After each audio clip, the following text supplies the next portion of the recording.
Tungsten விவகாரத்தில் எதிர்க்கட்சித் தலைவர் எடப்பாடி பழனிசாமி சட்டப்பேரவையில் கடுமையான விமர்சனத்தை முன்வைத்துள்ளார்.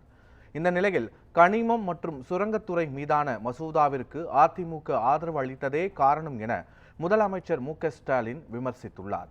எதிர்க்கட்சித் தலைவர் இபிஎஸ் எதிர்ப்பும் கனிமம் மற்றும் சுரங்கத்துறை மசோதாவுக்கு அதிமுக எம்பி தம்பிதுரையின் ஆதரவு பேச்சையும் தற்போது காணலாம். Thambidurai Dr. M. Thambidurai.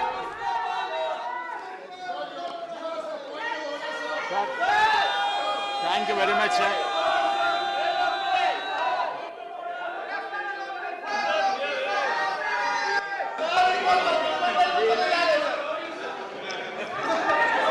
Thank you, Deputy Chairman, sir. I'm going to support this.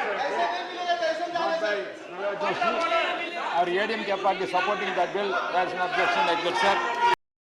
மாண்பு பேரவைத் தலைவர்களே, மாநிலத்தினுடைய உரிமை பறிபோகின்ற பொழுது அதற்கு ஏற்றவாறு நாடாளுமன்றத்திலே நம்ம நாடாளுமன்றம் அழுத்தம் கொடுத்திருக்கணும். அவை ஒத்துழைக்கின்ற அளவிற்கு அழுத்தம் கொடுத்தா தான் அது நடக்கும். சட்டம் நிறைவேறியாச்சு. இப்ப சட்டம் நிறைவேறின பிறகு நீங்க தீர்மானம் கொண்டு வந்து என்ன செய்ய போறீங்க சொல்லுங்க. சட்டம் நிறைவேறதுன்னா எங்களுடைய ஆதரவு நிறைவேறிச்சு. நாங்க எதிர்ப்பு தெரிவிச்சிருக்கிறோம். அது நாடாளுமன்றத்தில் பதிவாயிருக்கு.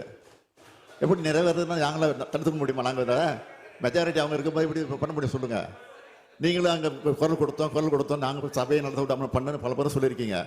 அப்போ எல்லாம் சபை அவன் நிறைவேற்ற தீர்மானத்தை தடுத்து நிறுத்திட்டீங்களா? நீங்கள் சொல்லுங்கள்.